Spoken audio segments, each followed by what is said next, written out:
మనకి మహిమ కలుగుగాక. అందరూ బాగున్నారా? ఈరోజు అందించబడుతున్న దేవుని వాక్యపు సందేశం ఏంటంటే, ఆపత్కాలమున వాని ఆస్తి అక్కరకు రాదు. బైబిల్ గ్రంథంలో సామెతల గ్రంథం 11:4 దేవుని వాక్యంలాగా రాయబడింది.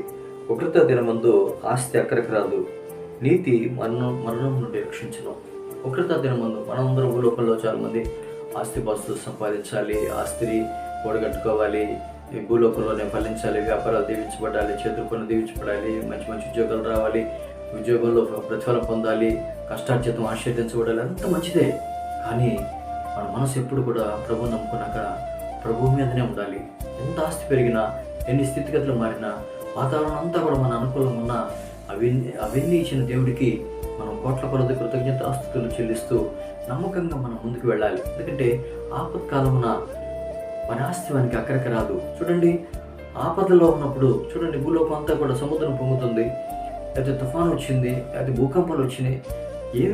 ఎవరు మన ఆస్తి పాస్తులు అక్కడికి వస్తాయా? రావు. ఇంకా చీకటి భూలోకాన్ని కమ్మక ముందుపే సృష్టికర్త అయిన దేవుని కనుదృష్టి ముందు మనందరి ఆత్మీయ జీవితాలు ఎప్పుడు కూడా ఫలింపులోనికి వెళ్ళాలి. ఉపదేశం పొందువాడు సురక్షితంగా జీవిస్తాడు, కీడు వచ్చిన భయం లేక వాడు నెమ్మదిగా ఉంటాడు. చూడండి, ఆస్తి వైపు, సిరి సంపదల వైపు మనం దృష్టి పెట్టుకోకుండా మన ఎడల కృప చూపిస్తున్న దేవుని కనుదృష్టి ఎదుట ఆస్తిపాస్తులు స్థితిగతులు ఇచ్చేటువంటి దేవుడి వైపు చూస్తూ మనం ముందుకు వెళ్ళాలి.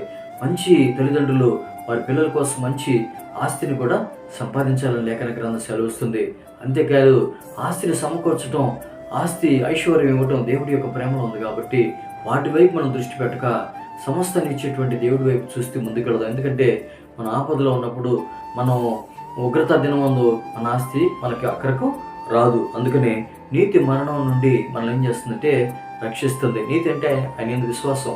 ఆయన విశ్వాసం కలిగి ఉన్నప్పుడు ఆ నీతి కలిగినటువంటి జీవితం ఎన్ని ఆపదల్లో ఉన్నా, ఎన్ని ఇరుకుల్లో ఉన్నా, ఇబ్బందుల్లో ఉన్నా, ప్రకృతి మన మీద విలయతాండం చేసినా కూడా మన ఆత్మ రక్షించబడినప్పుడు మన పరలోక రాజ్యానికి వారసులు అవుతాం. అందుకనే భూలోకంలో ఏ పరిస్థితుల మీద, ఏ స్థితిగతుల మీద మనం ఆశ పెట్టుకోకుండా సమస్తాన్ని కృప చూపించేటువంటి దేవుడు బలిష్టమైన రెక్కల కింద మనం దీన మనసుకులే మనం ముందుకు వెళదాం. మన ప్రాణాత్మ దేహాల్లో గొప్ప జీవాన్ని, సమాధాన, సంతోషాన్ని నింపేటువంటి ఆయన కృప వైపు కనిపెట్టి ముందుకు వెళదాం. ప్రార్థన చేసుకుందాం. ప్రభానికి స్తోత్రాలు, వందనాలు. ప్రభా, ఆపత్కాలం ముందు నాయన, ఉగ్రత దినం ముందు మన ఆస్తి వానికి అక్కడికి రాదంటున్నావు. మా ప్రాణాత్మ దేహాలు మీరు మాకు ఇచ్చిన ఆస్తి స్థితిగతుల వైపు కాక సమస్తాన్ని కలిగజేసి నీ వైపు చూసి ముందుకు కృపను అనుగ్రహించమని యేసు నామములో ప్రార్థన చేస్తున్నాము తండ్రి. ఆమేన్. God bless all.